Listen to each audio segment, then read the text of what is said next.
Welcome to On the Spot. I'm your host, Josh Momprion. Today we're joined by Paul Osterman, the head athletic trainer here at Bethany. Paul, thanks for being here. Thanks for having me. All right, you have been here since 2007. Can you tell us a little bit about how you ended up here? Sure. Well, I went to school at MSU Mankato, and I really knew I wanted to get into athletic training. Kind of always had a background between science and medicine, my dad being a chemist, my mom a nurse. And as you know, the Minnesota Vikings also host training camp at MSU, so kind of got hooked up with that. And I really thought, oh, pro sports is where I want to be. It's great. It's awesome. And I went there, and it was. It's an unbelievable experience, and if you have a chance, it's a great opportunity to work with a pro team, but it just wasn't really fulfilling for me. Not really as rewarding as I thought it might be. And then I got the message that MSU or Bethany was offering this athletic training job, and I'm like, oh, it's like a good thing. I should try it out. And kind of came here, interviewed, and got the job, and been here ever since. That's awesome. So the athletic training room has had major renovations since you've been here. Can you kind of take us through the changes that it's been? Sure. We were never really built with an athletic training facility, so I came in, and I think what used to be the old Hall of Fame room, maybe about 200 square feet, used to be a conference room. I kind of started there, was jammed in there like sardines, three training tables, athletic training tables, a desk. It was really, taping out on the table on the hallway.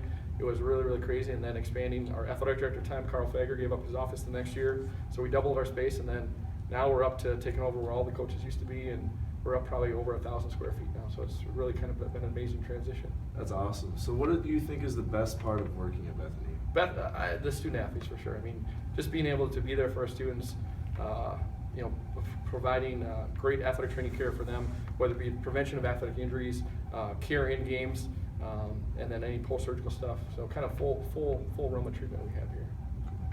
So since you have been here, what sport has produced the most injuries? The most injuries, I'd say the female sports in general. I don't know if I could knock it down to specifically one team, but kind of the lack of strength overall on the female side of things has been a problem. So we're trying to correct that through some more strength training programs.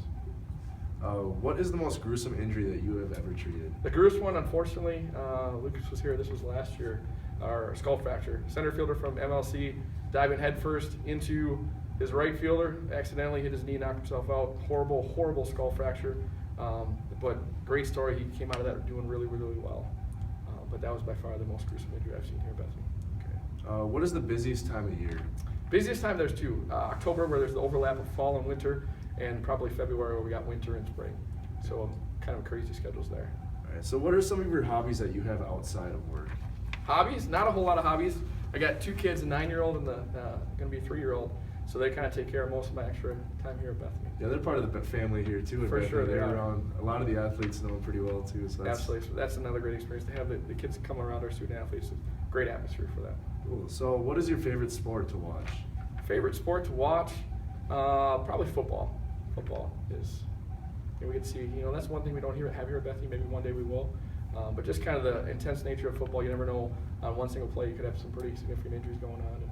So you grew up in Wisconsin, right? I did. Yeah, so then you're a Packer fan? I am. So what was that like working for the Vikings, even though you're a diehard Packer? That was crazy. Definitely had to kind of keep that under wraps. They knew, actually, the crazy story was when I first came up to the Vikings, first day for my interview, I met Johnny Randall, and he looked at me and, hey, super great guy, one of the best players I've ever worked with. And his first question to me was, where are you from? And I'm like, do I really be honest? And so I told him, I'm from Pewaukee, Wisconsin. And he already turned to their head athletic trainer at the time, Chuck Barda, and said, hey, we better get rid of this kid. I think he's got something planned. So gave me a hard time ever from when I started with him, but it's been a blast. That's awesome. So when it comes to athletic training, who tends to be more higher maintenance, men or women? That depends so greatly on the person. Yeah. I mean, I think we talked about the strength problems we've had early on in my career here, but that's getting better. But I think it depends a lot on the athlete. We have very high maintenance, both male and female athletes. What is the perfect attire for an athletic trainer such as yourself? Perfect attire, it ranges. It can be anything from sweats and rain boots to shirt and tie, so we get the full spectrum there, depending on what you're doing. So March is Athletic Training Month. What does that mean to you?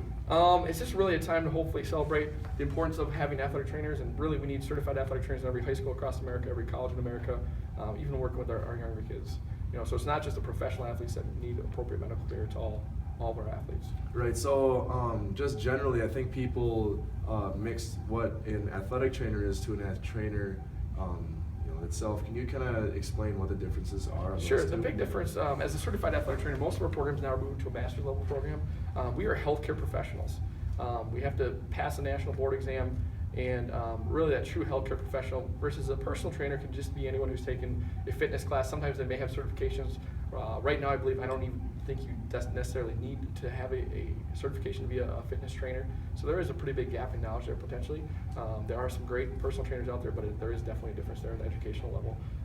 And the one thing is athletic trainers too, we don't just work with athletes. I mean, here at Bethany, we really kind of debunked that myth where we work with all our students. You know, if they have any orthopedic or needs like that, they can definitely come see us as well. So awesome. All right, so now we're in our speed round. So I'm going to give you two options. You're just going to give me one answer or the other, okay? Okay.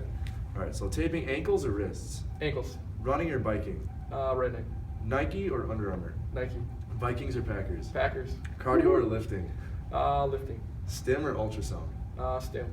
All right, so I'm your host, Josh Monprion. Thank you, Paul, for joining us, and we'll see you next week.